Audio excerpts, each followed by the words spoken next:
The language of schools has become so obscure and so vague and so imprecise that I think most schools often don't know what they're talking about. We send out information to parents. A lot of people don't read it.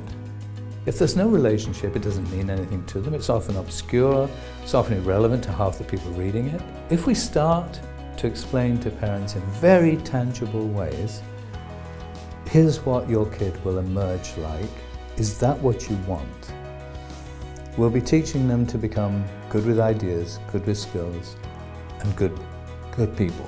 I think we need to provide parents with a new kind of dinner table conversation. Not, what did you do in school today, with its universal answer, whatever the language, nothing.